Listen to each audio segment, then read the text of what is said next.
This edition of the Ridley Report is brought to you by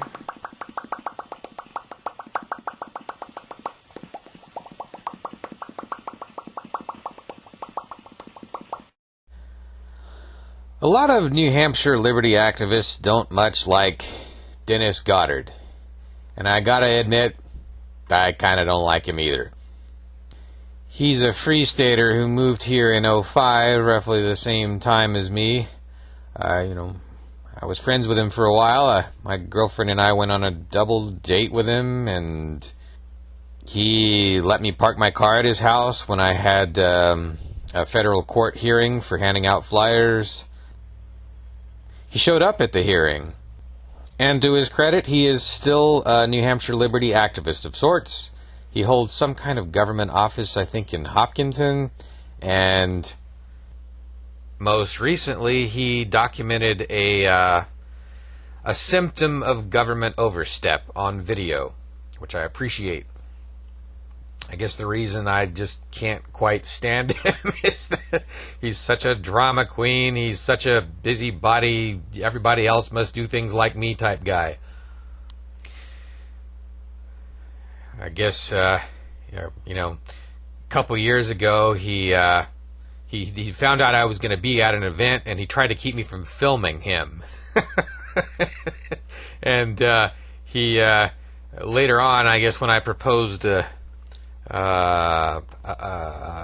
hopefully a mutually beneficial solution that would allow Free Talk Live to return to Porkfest, his response on Facebook was, "Fuck you, Dave Ridley."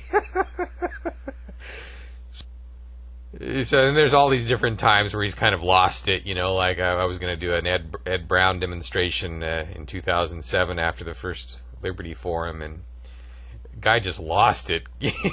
He thought I would take attention away from Ron Paul, who was one of the guests. But, the truth is that he's often right, even if we don't like him. Well, right or wrong, one of the things he's done lately is to... he's really gone after liberty activists who are COVID skeptics, and he just hates on them for doing anything that might get them within 3 feet of someone else without a mask or whatever at a demonstration or whatever. He said he was going to show up at a demonstration.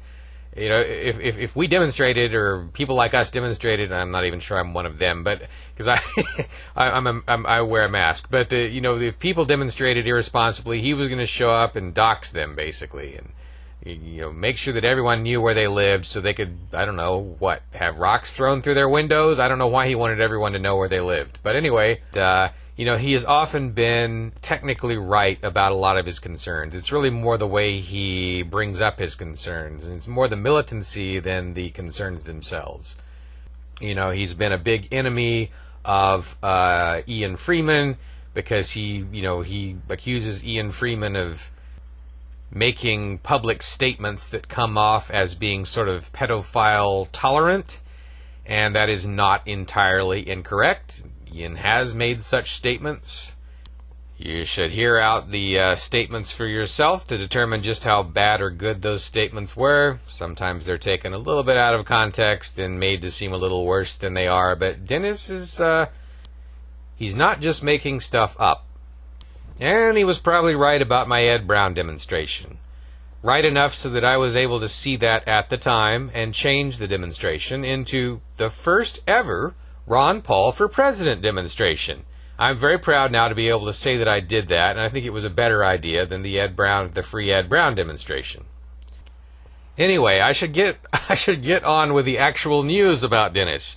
Dennis got some video of a video that I think illustrates why the government has overreacted to the COVID crisis. He filmed a vote, probably in Hopkinton.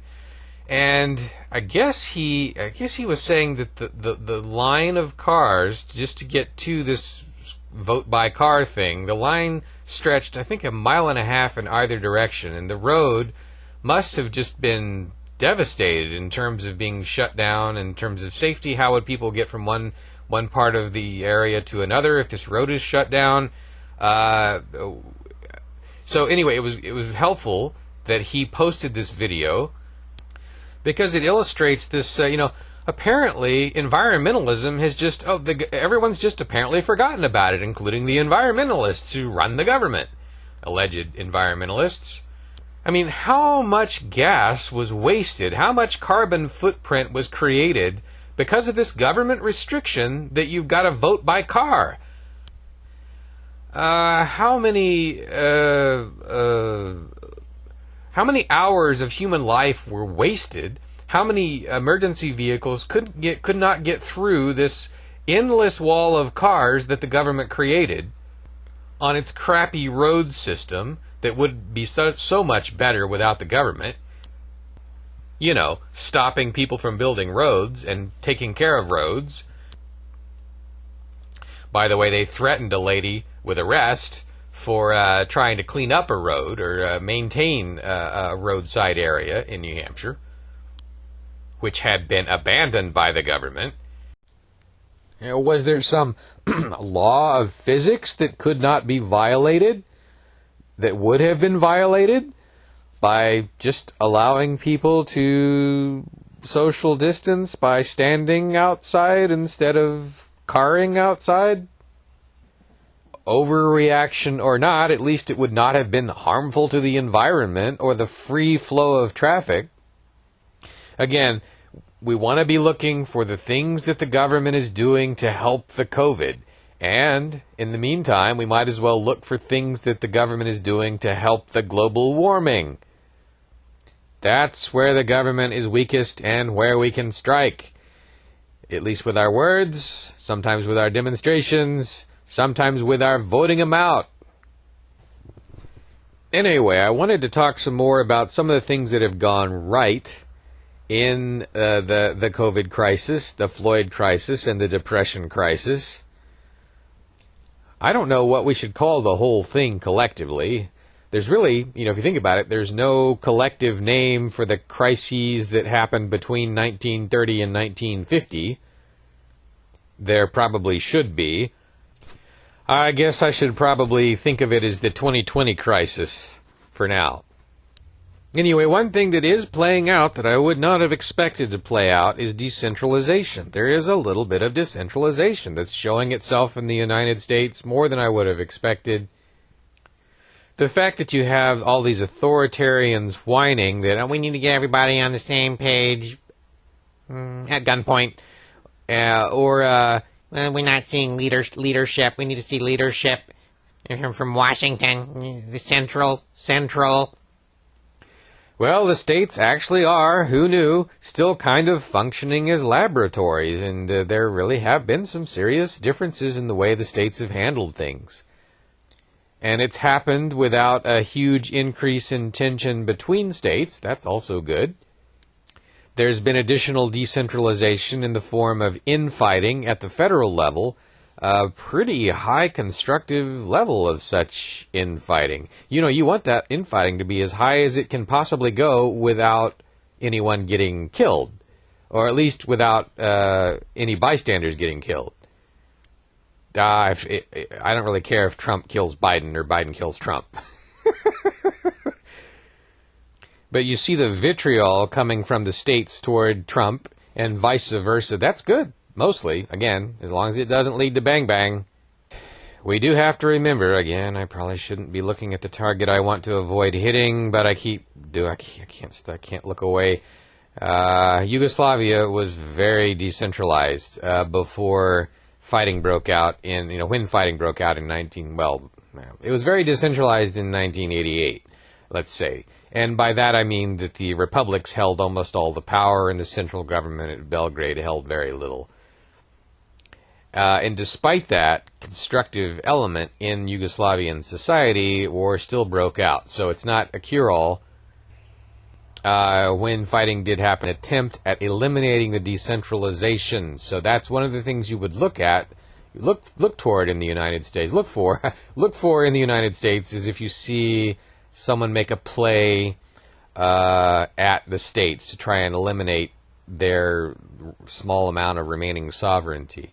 And I used to, in 2016, when I was doing petitions for some independent candidates, I remember telling someone that Trump was America's Slobodan Milosevic. And I guess I said that at one of his rallies, too, right before I got kicked out. But so it's on the record. There was in a Ridley-o in 2016. But, in truth, that is not completely borne out. He's not a Milosevician figure in this key aspect of decentralization. He's not actually proven to be a centralizationist in this particular important crisis, right? He's acted in a pretty decentralized manner by not bossing the states around very much, and that is exactly the opposite of what Milosevic was doing as the ante was going up in Yugoslavia. Now, Trump is like Milosevic in other respects, but we're getting off track, off topic. And just because I understand Yugoslavia and talk about it a lot doesn't mean that's where we're headed. The United States could head towards a Great Britain imperial disintegration setup or a Soviet empire disintegration setup, and those would both be pretty constructive outcomes. We are not condemned to living the siege of Sarajevo all over the United States. That's not necessarily in the future. It's beautiful, just gorgeous to see this Cuomo thug in New York. I can't believe they're not. Why hasn't Trump sent me more? I hate Trump. Why hasn't he sent me more ventilators? 400 ventilators. I need 40,000 ventilators. He hates Trump, but he's got his hand out to Trump. What kind of a loser is that? And how would those ventilators have been funded exactly? Would you have been forced to pay for them? Yes. So no state should get shit from the federal government, and neither should any person. Now, the other thing that has gone better than I would have expected is the level of resistance and the amount of protest that has occurred in the United States since then. I said this thing, I requested in March of 2020, I requested a New Hampshire spring, right? It never occurred to me I'd get one. And probably hardly anyone was listening to me say that, since YouTube has shadow banned me and cut my hits by 80% over the last year. Normally a request like that from me would have actually gotten heard, but anyway, only a couple hundred people heard it, probably.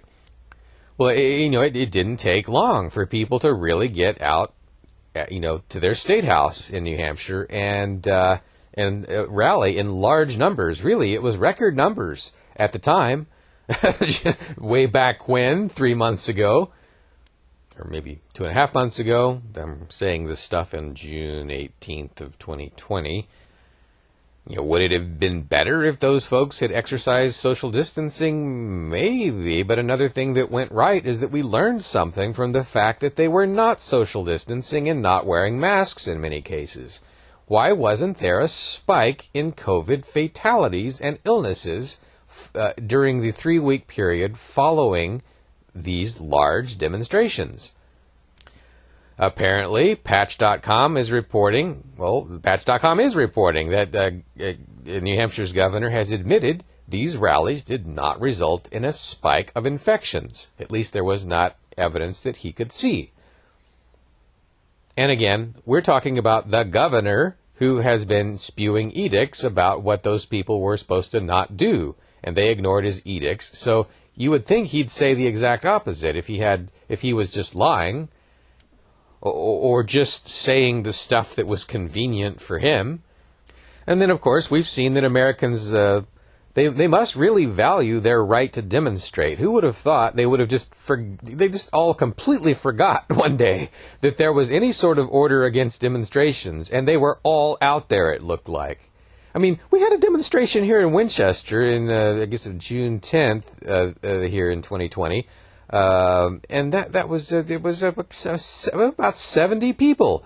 And this has got to be I didn't even know this is barely even a town, right? It's just it's like the Grafton of the South in New Hampshire, right? There's hardly the population is tiny. People immediately went out and exercised their right to protest. And I think that means they're going to do that again the next time it's needed. Or at least there's a good chance. Actually, they're probably doing it today or tomorrow. It is or is about to be Juneteenth. And there was a series of big demonstrations called. Oh, here's another thing that has gone right. You would... Back in the day, people made fun of survivalists. They laughed at preppers to some extent, not as much. And it was just one of those things you kind of had to hide the light under the bushel. You were doing stuff to try and be ready to help your neighbors, and you worried that your neighbors might hate you for it. Or if something happened, they might kill you for it, right? That's the way it felt in the Y2K era. It felt that way for many years after that. But the prepper thing, I think, mainstreamed the idea of getting ready. And it probably, I don't know if it has saved lives yet in this current crisis, but it has probably saved a lot of people a lot of discomfort. And now that the crisis has broken and we know what shortages are like, I'm seeing hardly anyone complain about preppers or survivalists. It's like those folks have really had a chance to shine, and they've gone out there and shown. In more ways than one. Shown in both meanings of the word. Now, everyone is starting to... Not only have people reacted positively to preppers and survivalists, they are becoming preppers and survivalists themselves at a point in time where it is still possible to resupply. In fact, it's practical and pretty easy. It's like I used to say, I'd always dreamed about living in a neighborhood where everyone had lots of toilet paper. Now I live in one. So as long as the supply chain can continue to stay intact a little bit longer, there will be a continued transfer of goods, probably, from the stores and the warehouses to the neighborhoods. I suspect the United States right now is much more prepared for an EMP event, say, just for pulling one out of the hat, than it was 5 months ago. Just because there has been a decentralization of essential goods. These have been taken from the warehouses and placed into people's basements. Not in every case, but many more people have done that than usual. Up until the Floyd protests, there was a general drop in crime around the United States. That also went right. I also did not expect it to last, but when it stopped, I don't know just how bad the stoppage was. There obviously must have been an increase in crime around early June of 2020 associated with the rioting and the demonstrations. However, I don't know what the total numbers were or how severe they were. I think I heard 11 deaths associated with the rioting and demonstrations during the first 2 weeks, roughly, after it started. Obviously, that's tragic, but it is not actually all that statistically significant compared to the normal number of deaths in the United States per day. In fact, it's normal in the United States for police to kill about, I think, 2.5 people per day anyway. And I guess, hundreds or thousands do die every day in the United States. So I'm not sure if you will see, it depends on how the next month or two plays out, but we could see a 2020 that does not have a dramatic increase in crime. If we've already been through the worst of it, then the worst of it was not a huge amount of deaths, at least we can say that.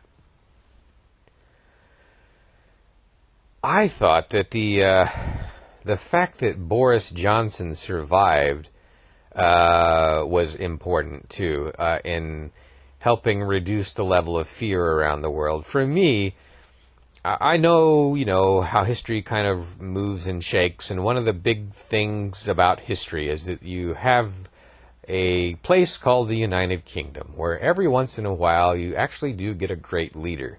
They might not be nice, they might not be right, they might not be good, but they're wildly impressive human beings. So you get the Alfred the Greats, 10th century, I think. You get the Harold, even though he lost in 1066, he was just a fantastic leader. And, the Queen Victorias, the Queen Elizabeths, you get the Churchills, you get the Lloyd Georges, you get the Thatchers, and now you get Boris Johnson. And for someone like that to die right at the beginning of their reign, if you want to call it, or near the beginning of their reign, to me that would mean that history was off the rails. And so I watched pretty closely to see if that guy was going to live, because I had this weird sense that if he didn't, everything was really off. But he did live, and so maybe everything's not off. It's just an anecdotal thing to see and judge, but to me it was important. Whether I like him or not, whether I think he's right about everything or not. He's not lacking greatness. But it's important to remember, this is a massive world we live in. Some people are going to die every day. It's important not to be swayed too much by anecdote. In this huge country we have, that's one of the problems. The fact that it's so huge means you can always find a tragedy somewhere in the country to help you justify your authoritarian freakout. What are the overall number of deaths in the United States between mid-March 2020 and mid-June 2020? That's a number I'd like to hear.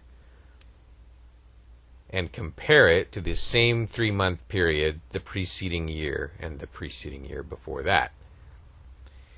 If that number is not substantially up, maybe we, and maybe, yes, even the government, can look back with some pride on some things that were done. But we're going to have to keep looking back at the end of next year and the end of the year after that. Are the media reports you're hearing placing numbers like that in perspective?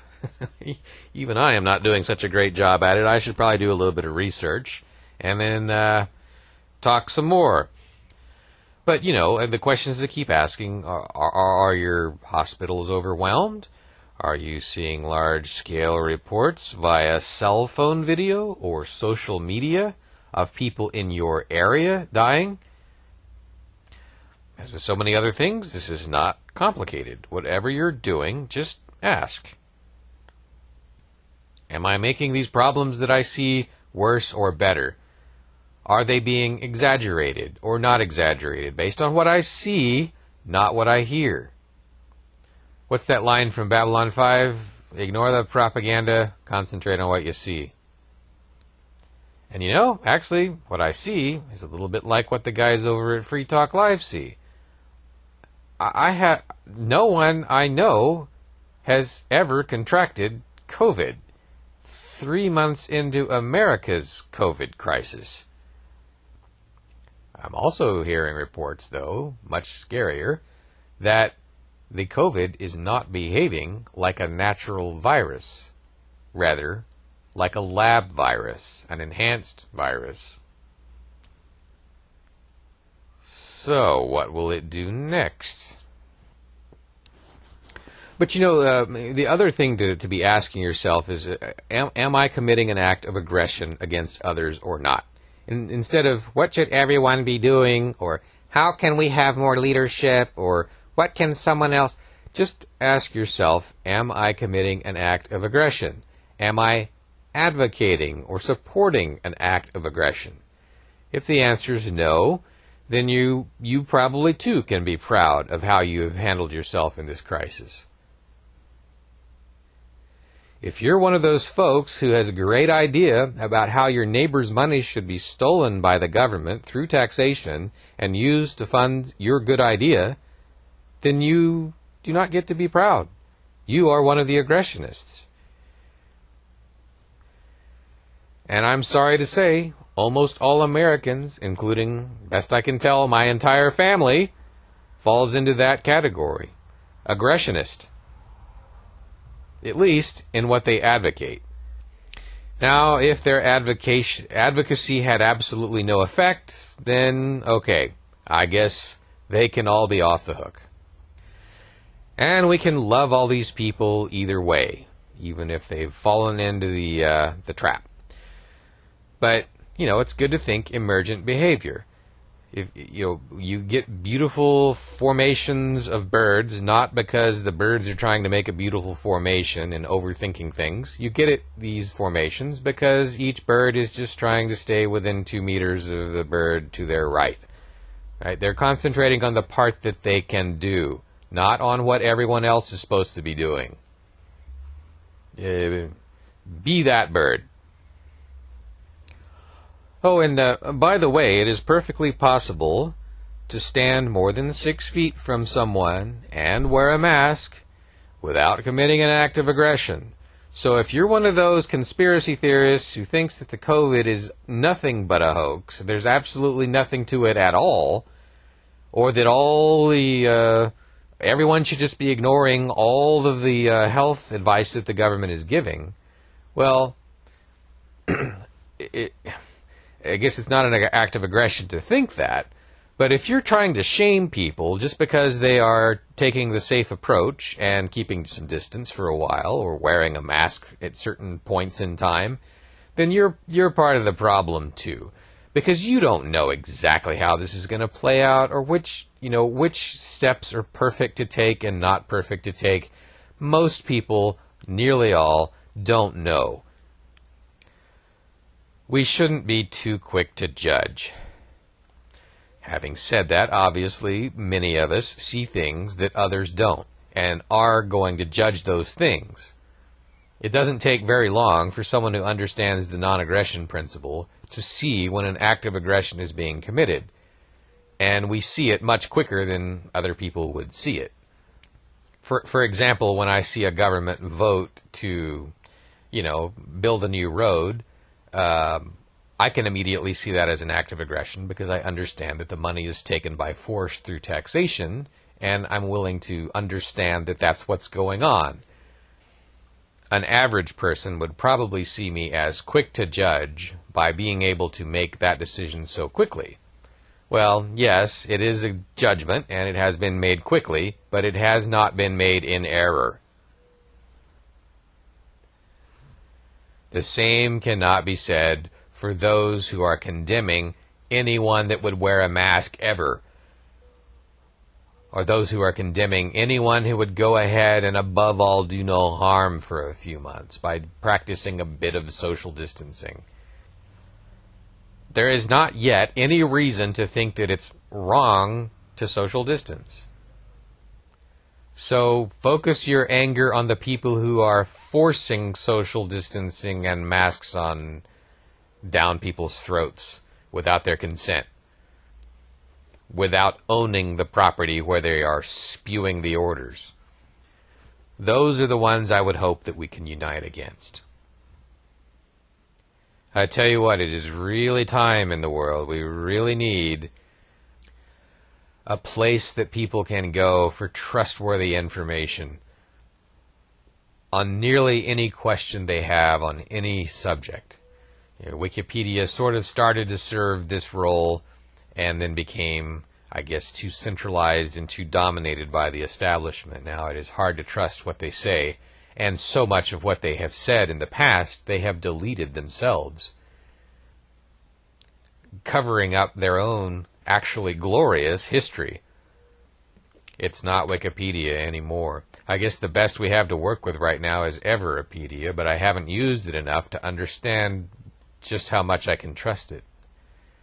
Ben Swann, I guess you can trust him, I think. In the past he seemed to be trustworthy, but when you listen to him, he's starting to sound kind of shrill now and kind of dog in the fight, right? So he's a former mainstream press reporter who went independent, kind of the same way Amber Lyon did, and he does this thing called fact check or reality check or something like that, where he goes through conspiracy theories and tries to point out the parts that have been disproven and the parts that seem to be believable and the parts that have actually been proven. But maybe he's just getting so close to the monster now that he's starting to lose it. Just a little bit. I mean, you know, it's a Ben Swann sort of losing it. It doesn't sound like Alex Jones losing it. But, you know, it may be the least bad solution I can think of is to listen to Wikipedia. They don't have as much content as Wikipedia. Did I say Wikipedia? Listen to Everpedia, I think is what I'm trying to say. And maybe posting content there, if you're good at posting reliable content. Those may be parts of the solutions to this lack of good information or good information sources. And I guess the other thing that would be really nice is if we had a thing, I don't know, I like to call it truth chain or true chain, something along those lines, like a blockchain-based fact-checking system or something, a place where information can be put, which is, there's some way of determining how reliable it is when you read it. Maybe this could help replace those good old days Union Leader articles that you could read where everyone, you know, was registered and they could post on unionleader.com and you had a huge comment section and everyone would react to the article, right? So the Union Leader was, you know, a fairly good paper. It didn't have too many dogs and too many fights. And they would, you know, post the news and then you could read 100 comments. And you would sometimes see 100 comments here in Little New Hampshire on one Union Leader article. It was really neat to be able to see, to get the public's reaction to this, and the public would sometimes try to fact-check these articles. Well, this sort of thing has gone away, and now all these articles, we're back to just being preached at and not hearing the public reaction. Well, a blockchain like this might help us get some of that back. And there's probably something along these lines already out there in use. You can tell me what that is in the comment section, and maybe I can start using it. More to come. Much more. Ridley out. Driving in circles around Central Keene, I hurl both insults, angry and mean, against the activists from Free Keene, who wander around thinking as though they were free, and even though they aren't hurting me, I will hate them hatefully, urging their appearance in the penitentiary, although that expense would be charged to me. I'm starting to feel somewhat confusedly.